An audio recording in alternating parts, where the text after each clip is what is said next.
Hello, student. Very welcome to all of you in another video lecture session for BCom SEM 3. Uh, we are already complete 7 chapter of your syllabus. So this is a last chapter of your syllabus for SEM 3. The chapter is deduction and relief, કપાતો અને રાહતો. Basically theoretical chapter છે. Rarely કેસમાં ક્યારેક કોઈ practical question મે બી પૂછાઈ શકે, તો લાસ્ટમાં આપણે એના પ્રેક્ટિકલ પણ 2-3 જોઈ લઈશું.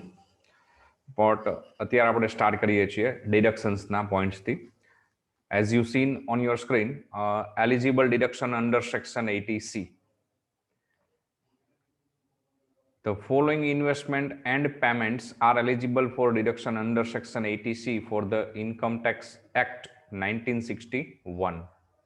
કે આવકવેરા ધારો જે છે 1961 એ પ્રમાણે નીચેને જે ચૂકવણી તમે કરતા હોય કોઈ જગ્યાએ અથવા કોઈ જગ્યાએ તમે ઇન્વેસ્ટમેન્ટ કરતા હોય તો કલમ 80C મુજબ તમને તમારી આવકમાંથી બાદ મળશે.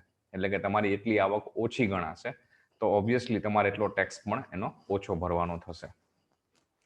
નંબર 1 છે લાઈફ ઇન્સ્યોરન્સ, એટલે જીવન વીમો આપણે જે કહીએ છીએ. Premium paid towards all life insurance policies are eligible for tax benefit under section 80C. કે તમારી જે કંઈ જીવન વીમા પોલિસીઓ તમે લો છો એનું તમે જે પ્રીમિયમ ચૂકવો છો એ પૂરી પ્રીમિયમની રકમ છે એ અંડર સેક્શન 80C મુજબ તમને ટેક્સમાંથી રાહત મળે છે, એટલે કે તમારી આવક સામે બાદ મળે છે. This deduction can be claimed for premium paid towards insuring self, spouse, dependent children and any member of Hindu undivided family. આ જે પ્રીમિયમની રકમ તમે જે ડિડક્શન્સ માટે એપ્લિકેશન કરો છો કે ક્લેમ કરો છો, એ પ્રીમિયમ કોની લાઈફ પોલિસીનું હોવું જોઈએ? તો કે સૌથી પહેલાં સેલ્ફ, તમારું પોતાનું હોય તો તમે ક્લેમ કરી શકો, દાવો કરી શકો ડિડક્શન્સ માટે. સ્પાઉસ એટલે કે પતિ હોય તો પત્ની, પત્ની હોય તો પતિ, એટલે કે પતિ પત્નીમાંથી કોઈનું તમે દાવો કરી શકો. ડિપેન્ડન્ટ ચિલ્ડ્રન, તમારા ઉપર જે આધારિત બાળકો છે એનું તમે દાવો કરી શકો, એની પ્રીમિયમ પોલિસી લીધી હોય તો એના પ્રીમિયમ માટે. અને હિન્દુ અનડિવાઇડેડ ફેમિલી, એટલે કે HUFના કોઈ મેમ્બર હોય અને એ મેમ્બરની કોઈની લાઈફ પોલિસી લીધેલી હોય તો એનું પ્રીમિયમ તમે જે પે કરો છો એના માટે તમે એપ્લિકેશન કરી શકો, ક્લેમ કરી શકો. An important point to be noted that if the policy is issued on or prior to March 31st, 2012, annual premium up to a maximum of 20% of the sum assured become tax deductible. અહીંયા મહત્વની બાબત એ ધ્યાનમાં રાખવાની છે કે તમે જે પોલિસીનું premium claim કરો છો અંડર સેક્શન 80C ડિડક્શન્સ માટે, એ પોલિસીની ઇસ્યુઇંગ ડેટ, એ પોલિસી તમે જે લીધેલી છે એ જો 31 માર્ચ 2012ના દિવસે કે એની પહેલા લીધેલી હોય તો એ પોલિસીનો જે સમ એસ્યોર્ડ એટલે વીમાની રકમ એવું કહી શકાય, વીમાકૃત રકમ જે છે એના 20% સુધીનો પ્રીમિયમ તમે ક્લેમ કરી શકો. For insurance policy issued on or after 1st April 2012, annual premium up to maximum of 10% of the sum assured is tax deductible. જો એ પોલિસી 1 એપ્રિલ 2012ના દિવસે કે ત્યાર પછીના કોઈ દિવસમાં લીધેલી હોય, ત્યાર પછીના સમયમાં લીધેલી હોય, તો રૂલ્સ ત્યાં ચેન્જ થયેલો છે કે ત્યાર પછી 1 એપ્રિલ 2012ના દિવસથી કે ત્યાર પછીથી કોઈ પણ પોલિસી તમે લીધેલી હશે, લાઈફ ઇન્સ્યોરન્સ પોલિસી, તો એના સમ એશ્યોરના 10% એમાઉન્ટ છે, 10% ઓફ સમ એશ્યોર્ડ, એ જ રકમ તમે એઝ એ ક્લેમ કરી શકશો. ફોર એક્ઝામ્પલ આપણે લઈએ કે સમજી લો કે તમે 5 લાખ રૂપિયાની પોલિસી લ્યો છો, તો પ્રીમિયમ એનું કંઈ 5 લાખ નહીં હોય, પ્રીમિયમ એનું 10,000, 3,000, 5,000 એ જે ટર્મ્સ કન્ડિશન હશે એ પ્રમાણે હશે. સપોઝ તમારી સમ એશ્યોર્ડ એટલે કે વીમાની જે રકમ છે 5 લાખની છે, એટલે કે તમે 5 લાખની પોલિસી લીધેલી છે, એનું પ્રીમિયમ સમજી લો કે તમે 15,000 ચૂકવો છો અને એક બીજા વ્યક્તિએ પોલિસી લીધી છે, એનું પ્રીમિયમ 25,000 છે. કદાચ પોલિસીના જે ટર્મ્સ કન્ડિશન છે અલગ અલગ હોય, એના બેનિફિટ્સ અલગ અલગ હોય, તો એના બેઝ ઉપર એનું પ્રીમિયમ અલગ ડિફરન્સ વેરિયન્સીસ હોઈ શકે. તો અહીંયા બે વ્યક્તિએ 5-5 લાખની પોલિસી લીધેલી છે અને પોલિસી સમજી લો કે 31 માર્ચ 2012 પહેલા લીધેલી છે, બિફોર 31st માર્ચ 2012. તો એક વ્યક્તિ છે 15,000 પ્રીમિયમ પે કરે છે, સેકન્ડ પર્સન છે એ 25,000 પે કરે છે. તો 5 લાખની પોલિસી છે તો 5 લાખના 20%, તો 1 લાખ રૂપિયા થશે. તો બંને 1 લાખ રૂપિયા સુધી વાર્ષિક પ્રીમિયમ પે કરે તો એ ડિડક્શન માટે એલિજિબલ છે. તો અહીંયા બંને વ્યક્તિ એલિજિબલ છે. પણ સપોઝ એ પોલિસી 5 લાખની નથી, પણ એ પોલિસી સમજો કે 1 લાખ રૂપિયાની પોલિસી છે, સમ એસ્યોર્ડ છે એ 1 લાખ રૂપિયાનો છે, તો 1 લાખના 20%, એટલે કે 20,000 રૂપિયા સુધીનું પ્રીમિયમ તમે પર યર પે કરો છો ત્યાં સુધી એલિજિબલ. 20થી વધારે પે કરો તો એલિજિબલ નથી. તો આપણે હમણાં જે એક્ઝામ્પલ જોયું કે એક વ્યક્તિ 15,000 રૂપિયા પ્રીમિયમ પે કરે છે, બીજી વ્યક્તિ 25,000 રૂપિયા પ્રીમિયમ પે કરે છે. તો પહેલો પર્સન જે 15,000 રૂપિયા પ્રીમિયમ એન્યુઅલ પે કરે છે એને એટીસી ની અંડરમાં 15,000 રૂપિયા ડિડક્શન માટે એલિજિબલ ગણાશે. સેકન્ડ પર્સન જે છે કે જે એન્યુઅલ 25,000 પ્રીમિયમ પે કરે છે, તો as per rules policy amount જે છે એના 20%, તો હિયર સમ એશ્યોર્ડ 1 લાખ, તો 1 લાખના 20%, 20,000 મેક્સિમમ પ્રીમિયમ એલિજિબલ છે ડિડક્શન્સ માટે, એથી વધારે નહીં. તો એ વ્યક્તિ ભલે પ્રીમિયમ 25,000 પે કરે, બટ એના ડિડક્શનનો બેનિફિટ 20,000 રૂપીઝનો જ મળશે, 25 નો નહીં મળે. સેમ વે એ જ રૂલ્સથી 1/4/2012 કે ત્યાર પછીના દિવસથી જો તમે પોલિસી લીધેલી હશે તો એ 20% વાળો રૂલ્સ ચેન્જ થઈ અને હવે 10% થઈ ગયો છે. એટલે તમે જે પોલિસી લીધી છે એના 10% સુધીનું પ્રીમિયમ તમને ડિડક્શન માટે બેનિફિટમાં મળશે, એથી વધારે નહીં. સેકન્ડ છે સુકન્યા સમૃદ્ધિ યોજના. ઇન્વેસ્ટમેન્ટ મેડ ઇન સુકન્યા સમૃદ્ધિ યોજના which is saving scheme for the girl child.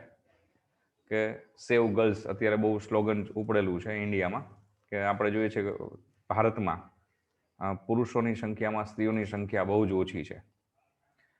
તો સેવ ગર્લ ચાઇલ્ડ કે સેવ ગર્લ્સ, સેવ વુમેન, એ સ્લોગન અત્યારે બહુ ઇન્ડિયામાં કામ કરે છે. તો એને એક્સેસ મળે, એને પુશઅપ મળે એ સ્લોગનને, ઇન્ડિયામાં ગર્લ્સ બચાવી શકાય, સ્ત્રીઓનું રક્ષણ થઈ શકે, એના માટે જે ગર્લ ચાઇલ્ડ છે એના માટે લગતી એક સુકન્યા સમૃદ્ધિ યોજના ગવર્મેન્ટે ડિક્લેર કરેલી છે. તો આ યોજનામાં તમે ઇન્વેસ્ટમેન્ટ કરેલું હશે તો પણ તમને ટેક્સનો બેનિફિટ મળશે. કઈ રીતે એ જોઈએ આપણે. R eligible for tax deduction under section 80C of the Income Tax Act 1961. A parent or a legal guardian of a girl child who has not reached the age of 10 years can open this account. કે એના માટે તમારે એક બેંકમાં account open કરવાનું હોય છે અને એમાં દર વર્ષે એની સમ ફિક્સ એમાઉન્ટ ડિપોઝિટ કરવાની હોય છે, દર મહિને, એની ટર્મ્સ કન્ડિશનો એ પ્રમાણે. તો એ કોને ડિડક્શનનો બેનિફિટ મળી શકે? તો પહેલા તો એ જે ગર્લ ચાઇલ્ડ છે એનું જે પેરેન્ટ એટલે કે એના માતા કે પિતા જે છે એને, અથવા એનો કોઈ લીગલ ગાર્ડિયન, કાયદેસરનો એનો વારસ, એનો પાલક જે છે એને લાભ મળી શકે. ક્યાં સુધી? કે તમે જે એકાઉન્ટ ઓપન કરાવો છો એ જે ગર્લ ચાઇલ્ડ છે, ગર્લ ચાઇલ્ડની એજ 10 યર્સ એટલે કે 10 વર્ષથી ઓછી હોવી જોઈએ. તો એનું તમે એકાઉન્ટ ઓપન કરાવશો તો સુકન્યા સમૃદ્ધિ યોજના મુજબ તમે જે કંઈ એમાઉન્ટ ડિપોઝિટ કરાવો છો આ યોજનામાં એવરી યર, એ તમને ટેક્સ ડિડક્શન 80Cમાં બેનિફિટ મળશે. સુકન્યા સમૃદ્ધિ યોજના account can be open for 2 girl child, 1 account per girl child, and can be extended to a third if twins are involved. તમે મેક્સિમમ 2 ગર્લ ચાઇલ્ડ માટે તમે આ બેનિફિટ લઈ શકો છો, 2 થી વધારે ગર્લ્સ માટે નહીં. પણ એમાં એક છૂટછાટ એ છે, કદાચ તમારે જો ટ્વિન્સમાં ગર્લ્સ હોય તો એ બંનેના એકાઉન્ટ ઓપન થશે પણ એ તમારું એક એકાઉન્ટ ગણાશે. તો તમે પછી ત્રીજી ગર્લ્સ માટે પણ એકાઉન્ટ થઈ શકશે. એટલે આપણા એંગલથી ત્રીજી ગર્લ્સ થાય, ગવર્મેન્ટના રૂલ્સ પ્રમાણે તમે ટ્વિન્સ ચાઇલ્ડ છે અને બંને ગર્લ્સ છે તો એનું એક એકાઉન્ટ, એટલે બંનેના થઈને એક એકાઉન્ટ, અને પછી બીજું સેકન્ડ નંબરમાં બીજી કોઈ ગર્લ્સ હશે તો તમને એનું એકાઉન્ટ પણ બેનિફિટમાં મળશે. મતલબ કે સુકન્યા સમૃદ્ધિ યોજના પાછળ તમને એમાં જે કંઈ એમાઉન્ટ ડિપોઝિટ કરો છો એ તમને ડિડક્શન 80Cમાં બેનિફિટેડ છે. Public provident fund. Public provident fund, it means short name છે એનું PPF. Contribution are eligible for tax deduction under section 80C. PPF account have a maximum deposit limit rupees 1,50,000 per year. Therefore, all deposit made to your PPF account can be claimed under deduction under section 80C. The money that you put in PPF account will be locked in a period of 15 years. Partial withdrawals are permitted after 7 years. PPF બધા જાણતા જ હશો. SBI માં, પોસ્ટમાં, હવે તો ઘણી બધી બેંકોમાં પણ PPF એકાઉન્ટની પરમિશન છે.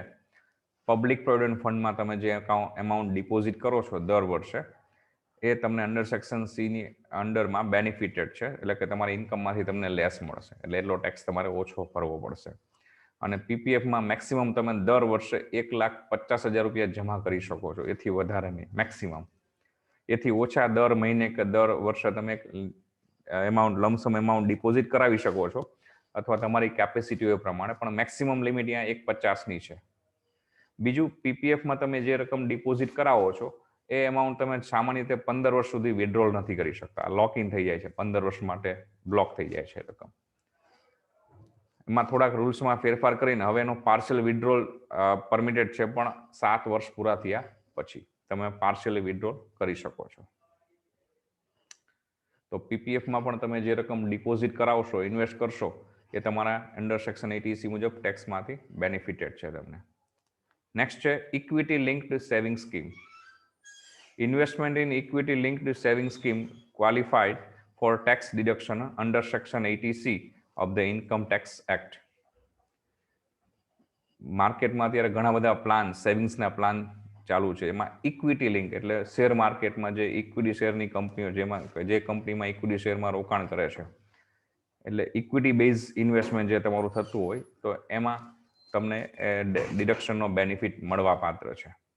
Now, an essential point to be noted about equity-linked saving scheme is that they have a mandatory lock-in period of 3 years from the date of investment. If you are considering investing in this scheme, make sure to invest for a long period, like 5 to 7 years, as they are equity scheme. Equity link scheme જે છે, એટલે કે કંપનીના equity શેરમાં રોકાણ કરે છે, અલગ અલગ કંપનીના ઇક્વિટી શેરમાં, એનો એક પ્લાન માર્કેટમાં ઘણા બધા અત્યારે ઘણી બધી કંપનીઓ આવા ઇક્વિટી લિંક પ્લાન લોન્ચ કરે છે. તો તમે એમાં ક્યાં ઇન્વેસ્ટમેન્ટ કરશો તો અંડર સેક્શન 80C મુજબ તમને બેનિફિટેડ છે. એ ઇન્વેસ્ટમેન્ટ તમને તમારી ઇન્કમમાંથી લેસ મળશે. બટ એ ધ્યાનમાં રાખવાનું જોઈએ કે હવે એ ઇક્વિટી લિંક સ્કીમમાં પણ 3 વર્ષનો લોકિંગ પીરિયડ આવી ગયો છે. મતલબ તમે એક વખત જે ઇન્વેસ્ટમેન્ટ કરો છો એમાં મિનિમમ 3 વર્ષ સુધી ઇન્વેસ્ટમેન્ટ રાખવું પડશે. જો બિફોર 3 યર તમે એને વિડ્રોલ કરી લેશો તો જે ટેક્સ બેનિફિટ છે એ તમારા વિડ્રોલ થઈ જશે, તમને મળશે નહીં, એક ગવર્મેન્ટ પાછા ખેંચી લેશે. અને ઉલટાનું તમને એમાં જે પ્રોફિટ કદાચ થયો હોય 3 વર્ષ દરમિયાન, તો એનો ટેક્સ તમારે ભરવાનો આવે છે. એટલે ઇક્વિટી લિંક બેઝ પ્લાનમાં તમે ઇન્વેસ્ટમેન્ટ કરતા હોય તો મિનિમમ 5 કે 7 વર્ષની તમારું પ્લાનિંગ હોય, કે તમે શ્યોર હોવા જોઈએ કે આપણે 5-7 વર્ષ સુધી આ જે ફંડ ઇન્વેસ્ટ કરીએ છીએ, આપણે નજીકના 5-7 વર્ષમાં એની રિક્વાયરમેન્ટ રહેવાની નથી, તો એ સ્કીમમાં ઇન્વેસ્ટમેન્ટ કરવું સારું છે. Equity scheme are an ideal option for wealth creation over a longer period. તો મેં હમણાં તમને કીધું પ્રમાણે કે ઇક્વિટી બેઝ જે પ્લાન છે, ઇક્વિટી લિંક સિસ્ટમમાં જે ઇન્વેસ્ટમેન્ટ કરો છો તમે, એ જો તમારા લોંગ સિસ્ટમમાં તમે જવા માંગતા હોય, લોંગ પીરિયડ માટે જવા માંગતા હોય, તો એ વેલ્થ ક્રિએશન પ્લાન છે, એટલે કે ભવિષ્યમાં તમારી સંપત્તિમાં વધારો કરી શકે છે, એમાં સારો એવો બેનિફિટ મળે છે. પણ એમાં minimum 5 to 10 years, 5 to 7 years તમારું ઇન્વેસ્ટમેન્ટ હોવું જરૂરી છે. એવરી યર તમે એમાં ચેક કરો કે ભાઈ ચલો શું ફંડ વધે છે, શું ફંડ ઘટે છે, તો જનરલી ઘટાડો પહેલા જોવા મળશે. પણ તમે લોંગ ટર્મ માટે જેટલા જશો એમે તમને વધારે બેનિફિટ મળશે. Number next, 5-year bank deposit. પંચવર્ષીય યોજના, 5 વર્ષનું રોકાણ. Most banking institutions offer tax saving fixed deposit where deduction can be claimed under section 80C of the Income Tax Act. The condition associated with tax saver fixed deposit is that they come with a lock-in period of 5 years. Premature withdrawal is not allowed under this investment. Interest earned on tax saver fixed deposit, however, are taxable and will be deductible at source. તમે કોઈ પણ ઘણી બધી બેંકોમાં આ scheme છે કે બેંકમાં તમે 5 વર્ષ માટે એફડી કરાવો, ફિક્સ ડિપોઝિટ. તો જે તે વર્ષમાં તમે એફડી કરાવશો એફડી 5 વર્ષ માટે તમારી લોક ઇન પીરિયડમાં આવી જશે, મતલબ 5 વર્ષ સુધી તમે એમાંથી વિડ્રોલ નહીં કરી શકો. તો જે વર્ષમાં તમે એફડી કરાવો છો, જે કઈ રૂપીઝની એફડી કરાવો છો, એ અમાઉન્ટ તમને અંડર સેક્શન 80C એના લિમિટેડ રૂપીઝ માટે તમને બેનિફિટેડ છે. પણ 5 વર્ષ પછી જ્યારે મેચ્યોર થશે ત્યારે તમને જે પૈસા મળશે એમાં ઇન્ટરેસ્ટની સાથે મળશે. તો એ વખતે જે ઇન્ટરેસ્ટ મળે છે એ જે તે સમયે જ્યારે મળે ત્યારે એ ઇન્ટરેસ્ટ ઉપર ટેક્સ લાગશે. ફિક્સ ડિપોઝિટની જે પ્રિન્સિપલ એમાઉન્ટ છે, મુદ્દલ રકમ, એના ઉપર ટેક્સ નથી લાગતો, ઉલટાનું તમને ટેક્સમાંથી બાદ મળશે. નેક્સ્ટ છે stamp duty and registration charges. While buying a property, one of the largest expense you will have to bear is the stamp duty and registration charge. સ્વાભાવિક વસ્તુ છે કે જ્યારે તમે કોઈ મિલકતની ખરીદી કરો છો, ફોર એક્ઝામ્પલ તમે કોઈ મકાનની ખરીદી કરો છો, તો અત્યારનો જે પીરિયડ છે એ પ્રમાણે પ્રોપર્ટીની વેલ્યુ બહુ અપ થઈ ગઈ છે, બહુ હાઈ થઈ ગઈ છે. તો સામાન્ય 25, 30, 35, 40 લાખનું સામાન્ય નોર્મલ કન્ડિશનવાળું તમને મકાન મળે છે. જેટલી ફેસિલિટી વાઇઝ તમે વધી જોવા જશો તો એની વેલ્યુએશન પણ હાઈ થતી જશે. તો એ પરચેસ કર્યા પછી એનું રજિસ્ટ્રેશન કરાવવું જરૂરી છે. એની પ્રોપર જે સ્ટેમ્પ ડ્યુટી છે લીગલી એ પણ તમારે પે કરવી પડે છે, એટલે એનો ખર્ચ બહુ જ વધારે હોય છે. To give taxpayers some relief, the government has included this expense under Section 80C of the Income Tax Act 1961. તો આ જે ખર્ચ ભોગવવો પડે છે ખરીદનારે, કે પ્રોપર્ટી ખરીદ્યા પછી એનો સ્ટેમ્પ ડ્યુટી પે કરવાની હોય, એનું રજિસ્ટ્રેશન ચાર્જ પે કરવાનો હોય, તો એ કિંમત, એ ખર્ચ બહુ જ વધુ હોય છે. તો એમાંથી જે પરચેસર છે, પ્રોપર્ટી પરચેસર, એને થોડુંક રાહત મળે, રિલીફ મળે, એ બેઝથી ગવર્મેન્ટે આ ટેક્સેશન ચાર્જ જે સ્ટેમ્પ ડ્યુટી અને રજિસ્ટ્રેશન ચાર્જ છે એને અંડર સેક્શન 80C મૂકી દીધેલું છે. મતલબ કે તમે જે રજિસ્ટ્રેશન અને ટેક્સેશન સ્ટેમ્પ ડ્યુટીનો ચાર્જ પે કરો છો એ તમને 80C બાદ મળશે, જે વર્ષમાં તમે પે કરશો એ વર્ષમાં. The deduction can only be claimed once the property construction is completed and you have legal possession of the house. A deduction તમને ક્યારે બાદ મળશે? કે જ્યારે મિલકતનું બાંધકામ પૂરું થઈ જાય અને તમે એ મિલકતનો લીગલી, કાયદેસરનો તમને અધિકાર, હક, કબજો મળી જાય અને તમે એ ટેક્સ રજિસ્ટ્રેશન ચાર્જ ને સ્ટેમ્પ ડ્યુટી પે કરો એ વર્ષમાં એ તમને બાદ મળશે. Okay, so this way here complete first short note under section 80C. It is most IMP short note, so please refer it regularly.